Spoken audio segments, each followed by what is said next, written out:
நயலிசம், absurdism, existentialism. உலகத்தில் சில பேர் இதில் ஏதாச்சும் ஒரு ஃபிலசாபிக்கல் ஐடியாவை பேஸ் பண்ணி வாழ்ந்துட்டு வராங்க. இன்னும் பல பேர் எந்த ஐடியாவில் வாழணும்னு தெரியாமே வாழ்ந்துட்டு இருக்காங்க. இதில் எந்த கேட்டகரியில் நீங்கள் அடங்குவீங்கன்னு நம்புறீங்க? வாங்க பார்க்கலாம்.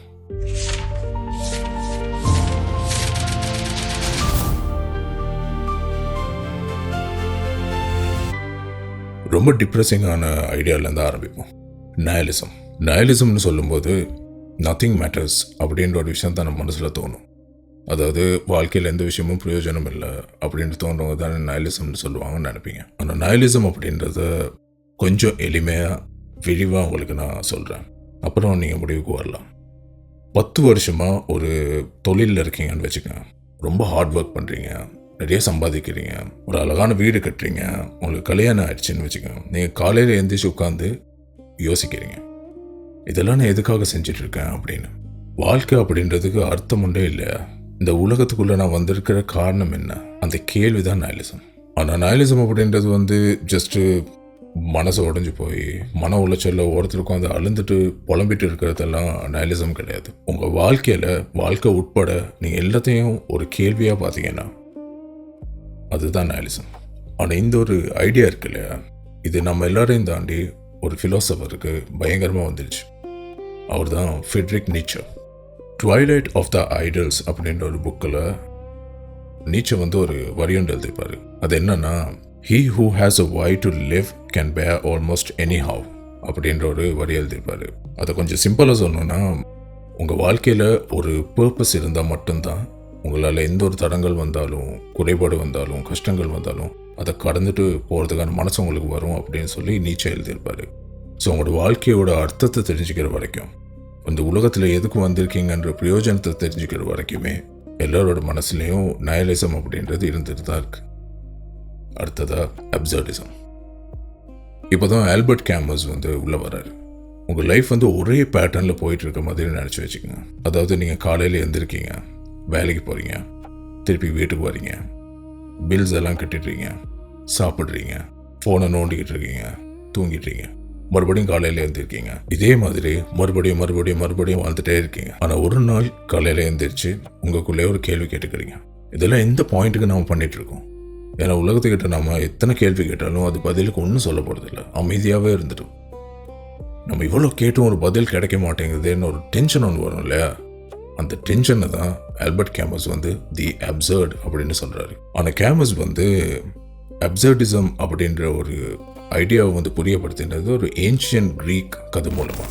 த ஸ்டோரி ஆஃப் சிசிஃபஸ் அப்படின்ற ஒரு கதை. சிசிஃபஸ் ஒரு கட்டளை அடைக்கப்பட்ட ஒரு ஆள். ஒரு கல்லை ஒரு மலை உச்சிக்கு தள்ளிக்கிட்டே இருக்கணும். அது மேலே போகும்போது கண்டிப்பாக அது கீழே விழுந்துடும்ல. ஸோ அது மேலே போகுது, கீழே விழுந்துடுது. இவனும் தரைக்கு வரான், மறுபடியும் கல்லை எழுத்து வைக்கிறான், தள்ளுறான். அது கீழே விழுது, மறுபடியும் வரான், தள்ளுறான், மேலே தூக்கிட்டு போகிறான். ஸோ இது அப்படியே திருப்பி நடந்துகிட்டே இருக்கு. ஏன்னா அதை நினச்சி பார்க்கும்போது ரொம்ப பாயிண்ட்லெஸ்ஸாக இருக்குல்ல. எந்த ஒரு சேஞ்சும் வர மாட்டேங்குது, இவன் செஞ்சதே திருப்பி செஞ்சுட்டு இருக்கானே, இதில் எந்த பிரயோஜனமும் இல்லை அப்படின்னு சொல்லி தோணுதில்லை. ஆனால் கேமஸ் இந்த கதையை படிக்கும்போது அவருக்கு ரொம்ப ஃபெமிலியராக இருந்துச்சு. அது அப்படியே மனுஷங்களோட வாழ்க்கை மாதிரியே இருக்கே அப்படின்னு சொல்லி அவர் யோசிச்சார். ஏன்னா ஒரு சிக்கல் வரும், அந்த சிக்கலுக்கான தீர்வை நாங்கள் கண்டுபிடிப்போம். ஒரு புதிய சிக்கல் வரும், அதுக்கான தீர்வை கண்டுபிடிப்போம். டெய்லி நடந்துட்டு இருக்கோம்ல, அதை தான் கேமஸ் பார்த்தாரு. ஆனால் நம்ம ஏன் இது நடக்குது அப்படின்னு கேட்டுட்டு சும்மா இருந்துடும். இதனால தான் கேமஸோடைய ஐடியாலஜி, அதாவது அப்சர்டிசம் அப்படின்ற ஐடியாலஜி நயலிசமை விட கொஞ்சம் வித்தியாசமாக இருக்குது. ஏன்னா அவர் வாழ சொல்கிறாரு, வாழ்க்கையை வாழ்ந்துடு அப்படின்னு சொல்கிறாரு. நீ எவ்வளோ கேள்வி கேட்டும் உலகம் உங்களுக்கு பதில் ஒன்று தரப்போகிறது இல்லை, பட் இருந்தாலுமே வாழ்ந்துடு அப்படின்ற மாதிரி சொல்கிறாரு Camus. The myth of Sisyphus அப்படின்னு ஒரு புக் இருக்குது அவரோட. அதில் கடைசி லைன் என்னென்னா, one must imagine Sisyphus happy அப்படின்னு சொல்லியிருப்பாரு. ஏன்னா கல் அங்கே தான் இருக்குது, மழையும் அங்கே தான் இருக்குது, அவர் படுற கஷ்டமும் அங்கே தான் இருக்குது. ஆனால் சிசிஃபஸ் அந்த சிச்சுவேஷனை பார்க்குற லென்ஸை மாற்றலாமே, அவர் கொஞ்சம் சந்தோஷமாக இருக்க மாதிரி நினச்சிக்கலாமே அப்படின்னு சொல்லி கேமஸ் சொல்லியிருப்பார். இந்த ஐடியா தான் அப்சர்டிசம். வாழ்க்கைக்கிட்டேருந்து நமக்கு பதில் ஒன்று கிடைக்க போகிறதில்ல, ஆனால் நம்ம வாழ முடிவு பண்ணலாம் அப்படின்றது தான் அப்சர்டிசம். அடுத்ததாக எக்ஸிஸ்டென்ஷியலிசம். எக்ஸிஸ்டென்ஷியலிசம் அப்படின்றது வித்தியாசமான ஒரு கேள்வியோடு வரும். அது என்னன்னா, வாழ்க்கையில் அர்த்தம் இருக்கா அப்படின்றத இது கேட்காது. வாழ்க்கை ஒன்று உங்களுக்கு கிடைச்சிருக்கு. ஸோ அந்த கிடைச்சிருக்க வாழ்க்கையை வச்சு என்ன பண்ண போறீங்கன்னு கேட்கும். ஜான் பால் சார்த்தர் அப்படின்ற ஒரு ஃபிலாசபர் பீயிங் அண்ட் நத்திங்னஸ் அப்படின்ற ஒரு புக்கில் ஒரு காம்ப்ளிகேட்டடான ஒரு லைன் கொடுத்துருப்பாரு. அது என்னன்னா, எக்ஸிஸ்டன்ஸ் ப்ரிசீட்ஸ் எசன்ஸ் அப்படின்னு சொல்லியிருப்பாரு. இது கொஞ்சம் சிம்பிளாக நான் சொல்லிடுறேன். ஒரு சேர் எடுத்துக்கோங்க. ஒரு சேரு, அந்த சேரை உருவாக்கினதுனால நம்ம போய் அதில் உட்கார்றதில்ல. நம்ம உட்காரணுன்னு தான் ஒரு சேரே உருவாக்குறோம் இல்லை? ஆனால் மனுஷங்க இதுக்கு அப்படியே டிஃப்ரெண்ட் ஆனவங்க. நம்ம பிறக்கும்போது நம்ம எதுக்காக பிறந்திருக்கோம், நம்ம பர்பஸ் என்ன, இதெல்லாம் யாருக்கும் தெரியாது. நான் பிறந்ததுக்கு அப்புறமா தான் எல்லாத்தையும் ஃபிகர் அவுட் பண்ணிப்போம். ஒரு வயசு வந்ததுக்கு அப்புறமா தான் இதாகணும்னு சொல்லி முடிவு பண்ணுவோம். ஏன்னா நீங்கள் பார்த்தீங்கன்னா உங்கள் அப்பா அம்மா ஒரு விஷயம் சொல்லுவாங்க, சமுதாயம் ஒரு விஷயம் சொல்லுவாங்க, உங்கள் ஃப்ரெண்ட்ஸ் வேறு விஷயம் சொல்லுவாங்க. ஆனால் எண்ட் ஆஃப் த டே உங்கள் லைஃப் டிசைன் ஆகிறது நீங்கள் எடுக்கிற முடிவுகளால் தான், நீங்கள் எடுக்கிற ஆக்ஷன்ஸால் தான். நீங்கள் யார் கூட பழகுறீங்க, எந்த விஷயத்துக்கு எஸ் சொல்கிறீங்க, எந்த விஷயத்துக்கு நோ சொல்கிறீங்க, இது எல்லாமே உங்கள் லைஃப்பை ஷேப் பண்ணுறக்கூடிய ஒரு சின்ன சின்ன ஆக்ஷன்ஸ் தான் அப்படின்றது தான் எக்ஸிஸ்டென்ஷியலிசம் புரியப்படுத்துது நமக்கு. ஏன்னா லைஃப் நமக்கு அப்படியே கிஃப்ட் ரேப் பண்ணி நம்ம கையில் கிடச்சிடாது. நம்ம எடுக்கிற முடிவுகளால் தான் அந்த லைஃப் உருவாக்கப்படும் இல்லை? ஜஸ்ட் யோசிச்சு பாருங்கள். ஒரு எம்டி ரோடு வச்சுருக்கோம். அதுக்கு முன்னாடி ஒரு 3 பேரை நிறுத்தி வச்சுருக்கோம். நம்ம அந்த 3 பேரை நிறுத்தி வச்சுட்டு அவங்க கையில் ஒரு மேப் நாங்கள் கொடுக்க போகிறதில்ல. அந்த ரோடு எங்கே போய் சேர போகிறதுன்னு விவரங்கள் அவங்களுக்கு சொல்ல போகிறதில்ல. இங்கே தான் போய் சேர போகிறோம் அப்படின்னு சொல்லி ஒரு சத்தியமும் பண்ண போகிறதில்ல.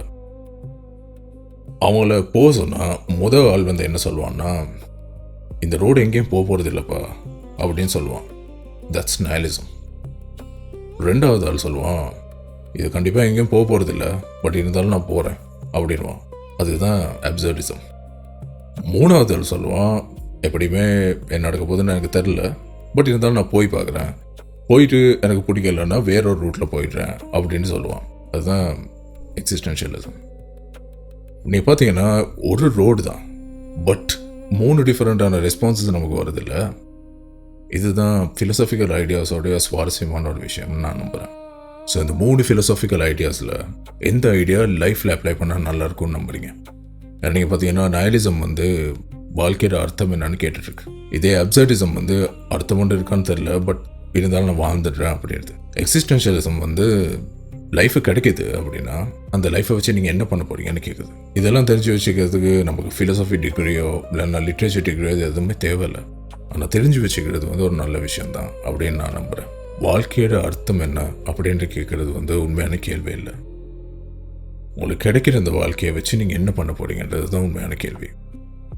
நான் அசிஸ்டீன், இது இலக்கிய யாத்திரா. அடுத்த எபிசோடில் சந்திக்கிறேன். நன்றி.